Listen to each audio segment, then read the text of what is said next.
What you're about to show you here should concern all Americans, despite your party or any other differences you may have. These are serious allegations that are being covered up. And we need to demand that we find out why. Because this will adversely affect our health, well-being, and our futures, and the future of our nation, and possibly the whole free world. Hunter and the Biden family's shady business associations. Watch. For 4 years, I was senior advisor to the China energy company CFC, at the same time of its dealings with the Biden family. Under normal circumstances, I would be testifying before Congress about my experience with CFC. I am forced to tell you this story via video. This is the missing witness from the Biden corruption investigation. His name is Israeli professor Dr. Gal Luft. He laid out his bribery allegations against the president's family in an extraordinary video filmed in an undisclosed location while he is at this moment on the run. That the Biden family received payments from individuals with alleged ties to Chinese military intelligence. It says he provided the incriminating evidence to 6 officials from the FBI and the Department of Justice in a secret meeting in Brussels in March of 2019, but alleges that it was covered up. Over an intensive two-day meeting, I shared my information about the Biden family's financial transactions with CFC, including specific dollar figures. But perhaps the most alarming information I revealed was of a mole within the DOJ who shared classified information with Hunter Biden and his Chinese partners.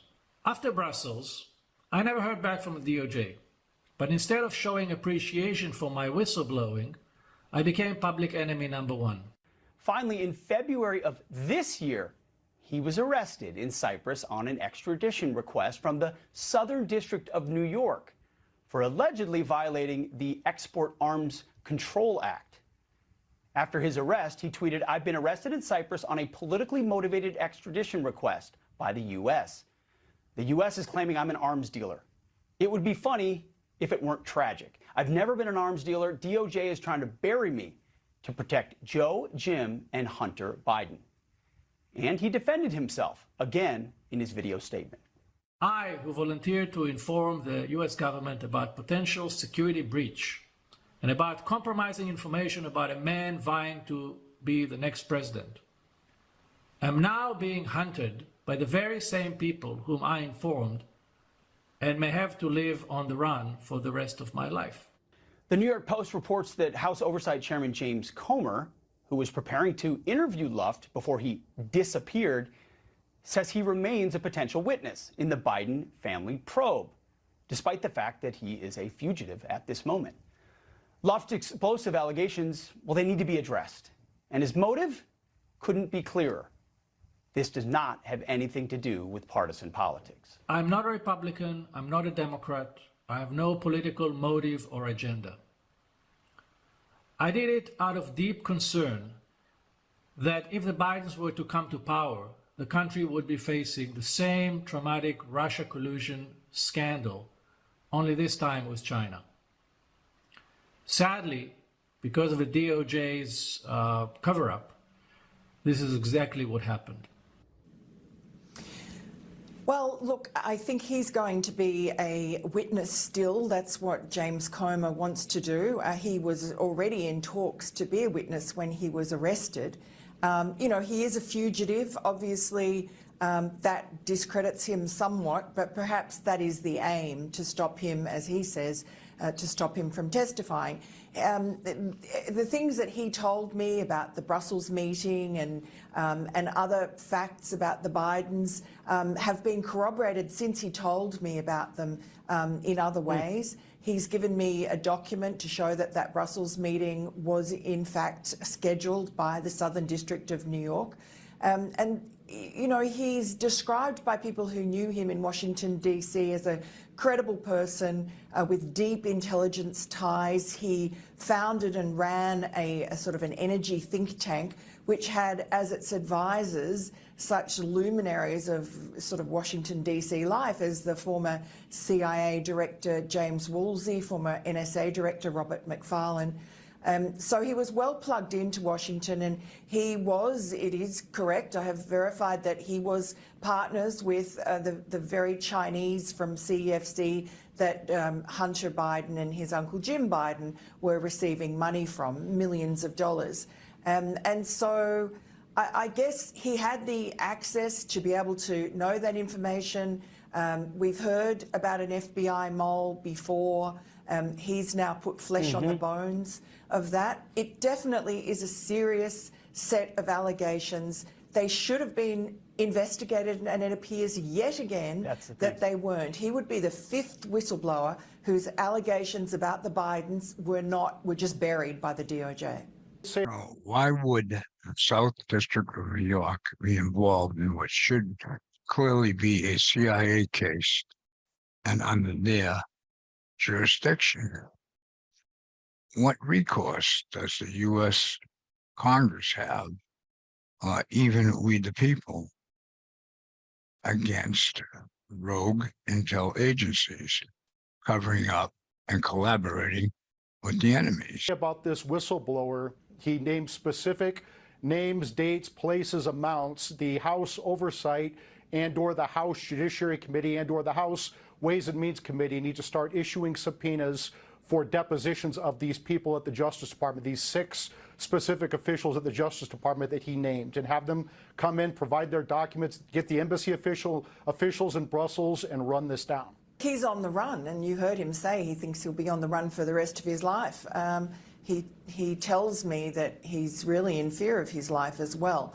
So who knows if he can testify by, I don't know, remote video or by sending in a video. I don't know how Comer will figure that out. But what we do know is that the Democrats are absolute past masters at trashing every whistleblower that comes forward. And you're seeing in real time as they're doing it to the IRS whistleblower, Gary Shapley, a man with an impeccable record of honesty and integrity who has recovered billions of dollars for this country. And you just watch how they tear him down.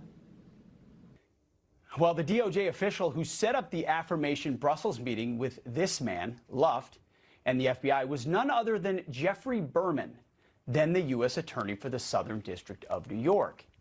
But despite setting up the meeting, Berman never followed up with Luft again.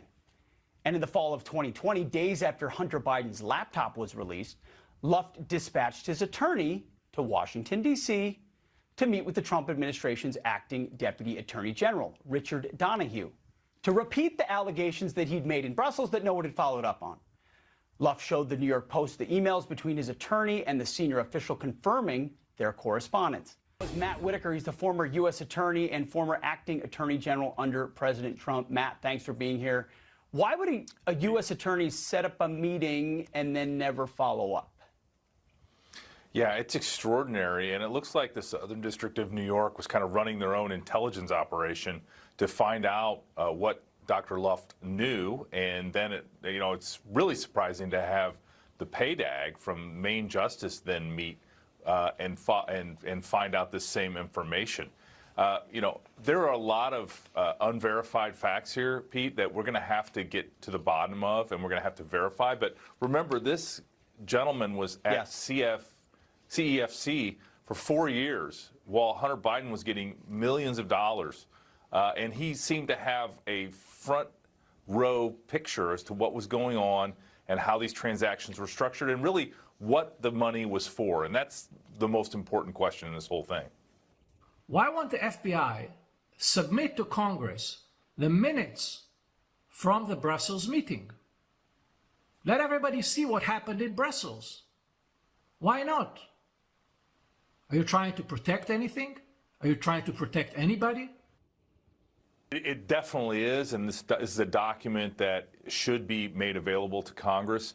It seems to me that the stonewalling by the FBI needs to end. This is another situation where we have documents that verify information, and now Congress isn't being provided those documents. This is a pattern, a concerning pattern, that the FBI just does not want accountability, does not want transparency, and won't answer the questions as to why they're not following up on these major leads that suggest a very corrupt Joe Biden and Biden family. Well, it has no precedent. I mean, you know, if you think about the amount of resources that went into the Russian collusion hoax and the fact that the FBI, even with fake information, would try to run that to ground and offer $1 million to Christopher Steele to verify anything in the dossier. And now we have these very, very credible allegations that they're not putting any resources to try to figure out what actually happened and whether laws were violated. Are you concerned after seeing these videos? Because our founders warned we the people that this day would come when the power of government would oppress the people's rights. It appears the powers of these intel agencies and the current administration is more concerned about violating the rights of we the people instead of defending the nation and us all against foreign enemies, which they seem to be collaborating with. With that being said, we will show you more on the financial aspect in our next video with Yellen's visit to communist China and the communist Chinese defaulting on U.S. bonds, which will affect many Americans and their well-being.